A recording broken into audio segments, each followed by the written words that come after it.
రచ్చ రచ్చ megastar fans ఊవేసుకోండి. Cinema super duper hit. మన శంకర వరప్రసాద్ ఇట్టు కొట్టారు. సంక్రాంతికి ఫ్యామిలీ మూవీ వచ్చేసింది. అందరూ వచ్చేసేయండి, ఆల్ ఫ్యామిలీస్ థియేటర్కి వచ్చేసేయండి. మీ కుటుంబ సమేతంగా అందరూ చూసే మూవీ అంటే మన Shankara Varaprasad. Twinkle twinkle little star ఇట్టు కొట్టాడు మెగాస్టార్. అన్ని సీజన్లకు ప్రతి ఒక్క స్టార్ వస్తుంటాడు. ప్రతి ఒక్క సీజన్కి అన్ని సీజన్లకు ఉండే స్టార్ మన మెగాస్టార్. ఏమి యాక్టింగ్, ఏమి క్రేజ్, ఏమి ఫైట్స్, ఏమి కామెడీ. అనిల్ రావుపూడి గారు థ్యాంక్ యూ సో మచ్. ముందుగా ఐ లవ్ యూ. ఎందుకంటే ఎంత మంచి సినిమా మా కోసం ఇచ్చారు మా ఆడియన్స్కి. బా ఏమి యాక్టింగ్, ఏమి క్రేజ్, ఏమి లుకింగ్, ఏమి లొకేషన్స్, అబ్బా కామెడీ, సెంటిమెంటు, ఫైట్స్ ఒక వేరే లెవెల్. అసలు ఆ సంక్రాంతికి మొన్న లాస్ట్ టైం ఇట్టు కొట్టారు, మళ్ళీ ఈ సంక్రాంతికి మళ్ళీ ఇట్టు కొట్టారు. రాసి పెట్టుకోండి, మళ్ళీ మెగాస్టార్ ఇస్ కమ్ బ్యాక్ వచ్చారు. ఒకప్పుడు ఎలా ఉన్నాడో సేమ్ లుకింగ్ ఇప్పుడు ఉన్నారు. ఎంత యంగ్గా, ఎంత స్టైలిష్గా ఉన్నారు. అసలు నా కళ్ళు సరిపోలేదు. నేనైతే చాలా నవ్వుకున్నాను, చాలా ఎంజాయ్ చేశాను. చాలా అంటే చాలా బాగుంది. Super duper hit. సంక్రాంతికి సూపర్ హిట్ కొట్టేస్తుంది. సంక్రాంతి విన్నర్ మూవీ అంటే మన Shankara Varaprasad. Block buster movie అందించిన అనిల్ రావుపూడి గారికి, అలాగే సన్నీ స్క్రీన్స్ పతాకంపై మెగాస్టార్ చిరంజీవి గారు, ఎట్టి వెంకటేష్ గారు నటించిన మన Shankara Varaprasad block buster movie అండి. మేసాల పిల్ల సాంగ్ బాగుంది. అలాగే శశిరేఖ సాంగ్ కానీ, ఫస్ట్ హుట్ సాంగ్ కానీ, ఈ సినిమాలో ఫస్ట్ సాంగ్లో నటించే యాక్టింగ్ చేసే అవకాశం కల్పించారు సాహు గారు. జై చిరంజీవి, జై సాహు గారు, జై అనిల్ రావుపూడి గారు. సంక్రాంతికి బ్లాక్ బస్టర్ మూవీని కామెడీ ఎంటర్టైన్ అన్ని మిక్సింగ్. అలా చిరంజీవి గారు చాలా ఎక్స్ట్రాగా కుర్రోడ్లా ఉన్నాయండి. అసలు ఆయన స్టైలింగ్ కానీ చాలా బాగుంది, మేకింగ్ కానీ అన్ని చాలా ఎక్స్ట్రా కుదిరినాయి. అసలు బ్రహ్మాండంగా ఉన్నారు. ఖైదీ నెంబర్ 150 తర్వాత అంత అందంగా గ్లామర్గా చూపించారు సమీర్ రెడ్డి గారు, అనిల్ రావుపూడి గారు. జై చిరంజీవి, జై రామ్ చరణ్ గారు, జై అనిల్ రావుపూడి గారు, జై సాహు గారు. శంకర వరప్రసాద్ మళ్ళీ ఒకసారి మూవీ చూడడం జరిగింది. నేను ఆల్రెడీ ప్రీమియర్ చూశాను. సింపుల్గా మూవీ గురించి చెప్పాలంటే complete festival commercial family entertainer అని చెప్పచ్చు.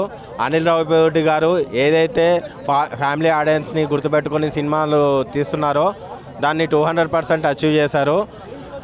అసలు వింటేజ్ బాస్ ఏంటంటే ఆయన దృష్టిలో ఫ్యామిలీ ఎంటర్టైనర్ జోనర్లో ఇంతవరకు బాస్ చేయలేదు. అది కంప్లీట్గా ఎగ్జాగ్యురేషన్ చూపించారు అనిల్ గారు. అసలు బాస్ ఇంట్రొడక్షన్ కానీ, కామెడీ టైమింగ్ కానీ, ఆయన స్క్రీన్ ప్రజెన్స్ కానీ నెక్స్ట్ లెవెల్ ఉంది. ఇంటర్వెల్ షాట్ అయితే నా నెక్స్ట్ లెవెల్ అని చెప్పచ్చు. అండ్ సినిమా వెంకీ ఎంట్రన్స్ తర్వాత నెక్స్ట్ లెవెల్కి వెళ్ళిపోతుంది. ఇద్దరి స్క్రీన్ ప్రజెన్స్ అయితే మనకు సీతమ్మ వాకిట్లో సిరిమల్ల చెట్టులో చూసిన వెంకటేష్ మహేష్ బాబు కాంబినేషన్ ఎలాగైతే హిలీరియస్గా వర్కౌట్ అయిందో సేమ్ అదే కాంబో బాస్ అండ్ వెంకీ గారి కాంబినేషన్ అసలు హిలీరియస్గా వర్కౌట్ అయింది. అసలు స్క్రీన్ ప్రజెన్స్ వాళ్ళ యొక్క కామెడీ టైమింగ్ కానీ నెక్స్ట్ లెవెల్ అని చెప్పచ్చు. అనిల్ గారు వాళ్ళ స్క్రీన్ ప్రజెన్స్ని వాళ్ళ మధ్య జరిగే సీన్స్ని కానీ ఎక్కడ రివీల్ చేయలేదు. వాళ్ళు మీరు థియేటర్లోనే ఎంజాయ్ చేయాలని చెప్పారు. అది 100% జెన్యూన్. ఎందుకంటే మీరు ఆ ఎక్స్పీరియన్స్ని మీరు థియేటర్లోనే చూడాలి. అండ్ క్లైమాక్స్ అయితే నెక్స్ట్ లెవెల్ ఉంది. అసలు నాకైతే గ్యాంగ్ లీడర్, ఘరానా మొగుడు, తర్వాత బావగారు బాగున్నారా, ఆ వింటేజ్ చిరంజీవిని చూసిన అన్న ఫీలింగ్ కలిగింది. 2026 సంక్రాంతి క్లియర్ పొంగల్ విన్నర్ మన శంకర్ వరప్రసాద్. ఇది రాసి పెట్టుకోండి, సింపుల్. ఏం చెప్పాలా, నా పిల్లల టార్చరు. నేను అదృష్టమంత్రిని, ఇంకా పెళ్లి కాలే. మొగోళ్ళకి నీకు ఈ సినిమా చూసిన తర్వాత మొగోళ్ళకి ఏం చెప్తున్నా అంటే, పెళ్ళైన వాళ్ళకి, పెళ్లి కాని వాళ్ళు రాజసాబ్ చూడండి. పెళ్ళైన వాళ్ళు ఖచ్చితంగా నీ పెళ్ళాన్ని తీసుకొని సినిమాకు పో.